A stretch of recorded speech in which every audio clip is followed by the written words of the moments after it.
y yo siempre fuimos uña y carne. Ella era mi confidente, la que guardaba todos mis secretos, y la única persona en el mundo que parecía entenderme sin que yo tuviera que decir nada. Por eso cuando me entregó su diario una semana antes de morir, con las manos temblorosas y una mirada que yo nunca le había visto, pensé que sería una última y bonita forma de recordarla. El diario era un cuaderno grueso, forrado en cuero oscuro, desgastado por el paso de 80 años. Olía a papel viejo, a lavanda y a tiempo detenido. «Léelo cuando ya no esté», me susurró con un hilo de voz. «Quiero que me conozcas de verdad». Yo acepté con un nudo en la garganta, imaginando lo que encontraría. Historias de su juventud, cómo conoció al abuelo, recetas, pensamientos, un tesoro nostálgico. Pero nunca, ni en mis peores pesadillas, me imaginé que en esas páginas encontraría el oscuro secreto que cambiaría la historia de mi familia para siempre. Nunca sospeché que el silencio de mi abuela escondía un grito que le había durado toda la vida. Lo que les voy a contar es la historia que ella nunca se atrevió a contar. La verdad que se ocultaba detrás de su sonrisa amable. Es la historia de un diario que no era lo que parecía, y de una abuela que era mucho más de lo que todos creíamos. Mi abuela. Dejé pasar un mes después del funeral. El dolor era demasiado reciente. La casa se sentía increíblemente vacía sin ella. El diario estaba ahí, en mi mesita de noche, mirándome en silencio. Sentía que no estaba listo para abrirlo, para esa última ola de recuerdos que sin duda me iba a romper. Pero una noche de insomnio, con la lluvia golpeando la ventana, sentí que era el momento. Era como una llamada, una necesidad de escuchar su voz una vez más. Con un respeto casi religioso, me preparé un té y abrí el cuaderno. La caligrafía era elegante, la de una época en que escribir a mano era un arte. La primera entrada, 12 de abril de 1900. Hoy cumplo 17 años. Papá me ha regalado este diario. Dice que una señorita debe tener un lugar donde guardar sus pensamientos. Mamá dice que es una tontería, que los pensamientos se guardan en el corazón, pero a mí me gusta. Siento que este cuaderno puede ser un amigo silencioso. Sonreí. Era ella. Era la voz de mi abuela Sofía, joven, inocente. Pasé horas leyendo sobre sus amigas, sus pequeñas rebeldías, como escaparse al cine. Leí sobre su sueño de ser enfermera, un sueño que yo sabía nunca cumplió. Todo era tan ella. Describía el precio de una tela, la emoción de un baile, el jardín de su casa. Era como caminar por un museo de su vida, y me encantaba. Describía lo tímida que era, lo mucho que le costaba bailar en las fiestas. A veces me pregunto si algún día tendré el valor de ser una de esas flores que bailan, y no solo la jardinera que las mira desde lejos. Esta era mi abuela, la mujer tranquila que prefería escuchar a hablar. Todo encajaba. La lectura era un bálsamo, justo lo que necesitaba. Unas 50 páginas después, encontré la entrada que sin yo saberlo lo cambiaría todo. 15 de agosto de 1957. Hoy he conocido a un chico. Se llama Ricardo. Es alto, tiene los ojos color miel y una sonrisa que podría derretir el invierno. Se me cayó la bolsa de la compra y corrió a ayudarme. Nuestras manos se rozaron y sentí una corriente eléctrica. Creo que estoy enamorada. Ricardo, mi abuelo, estaba leyendo el momento exacto en que empezó su historia de amor de 60 años. Las páginas siguientes eran pura felicidad. Encuentros furtivos, poemas, su primer beso. Yo, su nieto, era un espectador privilegiado del inicio de mi propia existencia. Pensé que eso era todo, la crónica de un gran amor. Qué equivocado estaba. Estaba a punto de cerrar el diario por esa noche, cuando decidí leer una página más, solo una, y fue entonces cuando apareció, un nombre que no conocía, un nombre que lo envenenaría todo. La entrada estaba fechada solo unos meses después de conocer a mi abuelo, y el tono era completamente diferente. La caligrafía, siempre tan perfecta, se notaba apurada, casi temblorosa. 3 de noviembre de 1957. Javier ha vuelto al pueblo. Lo vi esta mañana. Sentí un escalofrío recorrer mi espalda. Me escondí hasta que se fue. ¿Por qué ha vuelto? Pensé que se había ido para siempre. Siento miedo. Un miedo frío y oscuro. Ricardo no sabe nada. Nadie sabe nada. Y así debe seguir. Javier. ¿Quién demonios era Javier? Ese nombre no me sonaba de nada. Releí la entrada una y otra vez. La palabra miedo saltaba de la página. No era una simple preocupación, era pánico. Mi curiosidad, ahora teñida de inquietud, me obligó a seguir. Durante varias páginas, todo volvía a la normalidad. Ricardo, planes de futuro, pero el nombre de Javier aparecía de vez en cuando, como una grieta en la pared. Sus menciones eran cortas, raras y cargadas de ansiedad. 10 de noviembre de 1900. Lo he vuelto a ver. Estaba fuera de mi casa, al otro lado de la calle, solo mirando. Cuando nuestras miradas se cruzaron, sonrió. No fue una sonrisa amable. Mi corazón empezó a latir tan fuerte que pensé que se me saldría del pecho. 15 de noviembre de 1957. Javier intentó hablar conmigo hoy. Me dijo que me había echado de menos. Su voz era suave, pero sus ojos eran duros como piedras. Le dije que me dejara en paz, que estaba con Ricardo. Se rió. Dijo que yo le pertenecía. Salí corriendo. No he parado de temblar.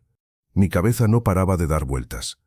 La explicación más obvia, un exnovio posesivo. Pero me sentía fatal, como un intruso leyendo los secretos más oscuros de mi abuela. Una parte de mí quería cerrar el diario, sentía que estaba traicionando su confianza. Pero la otra parte no podía parar. Ya no era morbo, era una necesidad de entender ese miedo que casi podía sentir a través del papel. ¿Cómo pudo mi abuela construir una vida de aparente calma sobre unos cimientos tan frágiles? El diario se partió en dos. Por un lado, las páginas luminosas sobre Ricardo, llenas de amor. Por otro, las sombras, las entradas oscuras sobre Javier, cada vez más desesperadas. 1 de diciembre de 1905. Ricardo me ha regalado un broche. Dice que somos como las golondrinas, que siempre volveremos el uno al otro. Lo amo tanto, pero es un amor manchado por el miedo. Cada vez que estoy con él, miro por encima del hombro, esperando ver a Javier. 10 de diciembre de 1900. Anoche, alguien dejó una rosa negra en el porche. Sin nota. Sé que fue él. Es su forma de decir que me vigila. Mamá la tiró diciendo que era de mal gusto. Yo quise gritarle que era una amenaza, pero me callé, como siempre. Empecé a sentir una rabia impotente hacia ese tal Javier. Y una tristeza infinita por mi abuela, atrapada en una red de miedo. ¿Por qué no le contó a nadie? A sus padres, a Ricardo. El diario lo decía. Nadie sabe nada, y así debe seguir. ¿Qué era ese nada? El misterio crecía, y yo tenía el presentimiento de que la respuesta no me iba a gustar. La tensión del diario era tan real, que empecé a sentirla físicamente. Tenía los hombros agarrotados, leía con el ceño fruncido. El patrón era claro, cada vez que aparecía Javier, la desesperación de mi abuela crecía. Y entonces empezó a mencionar a otra persona, una ella a la que tenía que proteger. 5 de enero de 1958. Javier ha ido demasiado lejos. Se acercó a ella hoy. Le dijo cosas. No sé qué, porque no ha querido contarme. Pero cuando volvió a casa, estaba pálida. Esto es por mi culpa. Tengo que protegerla. Cueste lo que cueste. Protegerla. ¿A quién? Mi abuela era hija única. Yo conocía bien el árbol genealógico. A su madre, a una amiga, no cuadraba. El tono era casi maternal. Y la palabra ella aparecía una y otra vez, siempre ligada a la amenaza de Javier. 20 de enero de 1905. Ricardo me nota rara. Le digo que son los estudios. Odio mentirle. Me siento sucia. Pero ¿cómo le cuento la verdad? ¿Cómo le digo que un monstruo de mi pasado ha vuelto y ahora no solo me amenaza a mí, sino también a ella? La confusión era total. Me levanté y empecé a dar vueltas por la habitación. Este diario estaba reescribiendo la historia de mi familia. Cogí el teléfono y, aunque era tardísimo, llamé a mi tía abuela Marta, la hermana de mi abuelo Ricardo, la memoria viviente de la familia. Daniel, hijo, ¿sabes qué hora es?, me dijo, medio dormida. Lo siento, tía Marta, de verdad, pero tengo que preguntarte algo. ¿Te acuerdas de cuando los abuelos eran novios por el 57 o sí? Hubo un silencio. Luego un suspiro. Algo recuerdo. ¿Por qué? Es sobre la abuela Sofía. ¿En esa época le pasó algo malo? ¿Hubo algún problema? El silencio al otro lado se hizo más largo, más pesado. Daniel, hay cosas del pasado que es mejor dejar donde están, dijo al fin con un tono evasivo, casi asustado. Tía, por favor, insistí. Es importante. He encontrado su diario. Necesito entender. Había un hombre llamado Javier. Casi pude sentir cómo se le helaba la sangre. Su voz fue un susurro tenso. No digas ese nombre. Por el amor de Dios. Tu abuela sufrió mucho. Todos sufrimos. Fue una época muy oscura. Por eso nos mudamos. ¿Se mudaron? ¿De qué hablas? Sí. En el verano del 58.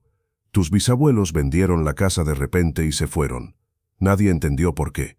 Dijeron que era por trabajo, pero nadie se lo creyó. Fue justo después de que todo pasara. Y Después de que pasara, ¿qué, tía? ¿Qué pasó? No puedo, Daniel. Tu abuela te dio ese diario por una razón. Si la respuesta está ahí, debes encontrarla tú. Solo te diré que tu abuela Sofía fue la mujer más fuerte que he conocido. Lo que aguantó es inimaginable. Y colgó. Me quedé de pie, temblando. Así que era verdad. Hubo un trauma. Algo tan terrible que obligó a una familia a huir. Y todo estaba conectado con Javier y con esa misteriosa ella. Volví al diario con una nueva urgencia. Ya no era curiosidad. Era una misión. Las siguientes entradas eran caóticas. Había páginas arrancadas, frases tachadas con rabia. 12 de febrero de 1958. Él no la dejará en paz. La sigue a todas partes. Anoche soñé que una sombra entraba en casa y se la llevaba. Me desperté gritando. Me faltaba una pieza clave. Hojeé el diario, buscando cualquier cosa. Y entonces, a mitad del cuaderno, noté un bulto. 2 páginas, pegadas por los bordes. Con cuidado, usando una navaja, las separé. Dentro había un sobre amarillento. Y dentro del sobre, una fotografía. Mi corazón se detuvo. Era una foto en blanco y negro. En ella había 2 chicas jóvenes, de pie, bajo un árbol. Y eran idénticas. La misma cara, los mismos ojos, el mismo pelo. Eran gemelas. Una era mi abuela Sofía, sin ninguna duda, con su sonrisa tímida, sosteniendo un libro. Pero la otra era su polo opuesto. Miraba a la cámara con una confianza descarada, una sonrisa pícara y desafiante. Tenía una chispa en los ojos, una energía que casi saltaba de la foto. Le di la vuelta. Detrás, con la misma letra del diario, había 2 nombres, Sofía y Elena. Elena. Mi abuela tenía una hermana gemela, una hermana de la que nadie jamás me había hablado. Me senté en el suelo, en shock. La jardinera y la flor, la calma y la tormenta. De repente todo encajó de una forma horrible. La misteriosa ella a la que proteger. No estaba leyendo un diario, estaba leyendo 2. Eran 2 caligrafías, muy parecidas pero sutilmente distintas. El diario de Sofía y entrelazado el de Elena. Con esta revelación, las piezas cayeron en su sitio con una claridad aterradora. Las entradas nostálgicas, el amor por Ricardo, eran de Sofía. Las entradas desafiantes, la historia con Javier, eran de Elena. Elena, la hermana rebelde, había tenido una relación con Javier. Y cuando él volvió, no buscaba a la tranquila Sofía, buscaba a la tempestuosa Elena. Leí las entradas de nuevo, ahora sabiendo quién hablaba. Voz de Elena, 15 de noviembre de 1957. Javier intentó hablar conmigo, se rió y dijo que yo le pertenecía. ¡Qué imbécil! Si quiere guerra la tendrá. Voz de Sofía, 16 de noviembre de 1957. Elena se enfrentó a Javier. La vi desde mi ventana. Admiro su valentía, pero me aterroriza. Ella no ve el peligro en sus ojos. Yo sí. Era una conversación entre 2 almas aterrorizadas por el mismo hombre. La historia de una obsesión tóxica. Javier no estaba enamorado, estaba obsesionado con poseer a Elena, y ella se negaba a mostrar miedo, lo que solo alimentaba su locura. Sofía era la espectadora aterrorizada, viendo la tragedia que se avecinaba. El diario se convirtió en una cuenta atrás. Las entradas de Elena, más desafiantes. Las de Sofía, más desesperadas. Voz de Elena, 15 de marzo de 1958. Javier me siguió hasta el río. Me agarró del brazo. Me dijo que si no era suya, no sería de nadie. Le di una bofetada. Me dijo que me arrepentiría, que nos arrepentiríamos. Voz de Sofía, 15 de marzo de 1958. He visto la marca de sus dedos en el brazo de Elena. Por la noche la oí llorar. Por primera vez la he visto asustada. Y si Elena tiene miedo, entonces el mundo está a punto de acabarse. La historia se dirigía a un clímax inevitable. Hojeé las últimas páginas con un pavor creciente. Sabía que estaba a punto de leer sobre el evento que borró a Elena de la historia. Las últimas páginas estaban escritas con una sola mano, temblorosa. La mano de mi abuela Sofía. Pero lo que contaban no era el final. Era solo el principio de un secreto aún más devastador. Las últimas páginas de 1900 Loforcias eran un caos de frases rotas y manchas de lágrimas. Eran de Sofía, narrando una noche de puro horror. 21 de junio de 1950. Se ha ido. Elena se ha ido. Anoche vino Javier, borracho, furioso. Rompió la puerta. Papá y mamá no estaban. Estábamos solas. Subió las escaleras gritando su nombre. Elena salió a plantarle cara. Empezaron a forcejear. Yo estaba paralizada de miedo. Oí a Elena gritar mi nombre, y algo dentro de mí se rompió. Salí. Agarré lo primero que vi, un pisapapeles de mármol. Él la tenía contra la pared. Los ojos de Elena estaban llenos de pánico. Le grité que la soltara. Se giró hacia mí, y en ese instante Elena lo empujó. Él tropezó, perdió el equilibrio en la escalera. Cayó. Oímos un ruido sordo, horrible, y luego, silencio. Estaba muerto. Había sangre. Mucha sangre. Elena me miró. No había miedo en sus ojos, solo una determinación fría. Me dijo, tú no has visto nada. Vuelve a tu cuarto. Me empujó dentro y cerró la puerta. Oí ruidos abajo, algo siendo arrastrado. Una hora después, o quizás una eternidad, salí. La casa estaba en silencio. No había rastro de Javier. La sangre estaba limpia. Y Elena no estaba. Había una nota en la cocina. Lo siento. Te quiero. Huye. Y ahí terminaba. Así que fue eso. Javier murió, y Elena, para proteger a su hermana, se deshizo del cuerpo y desapareció. Asumió toda la culpa.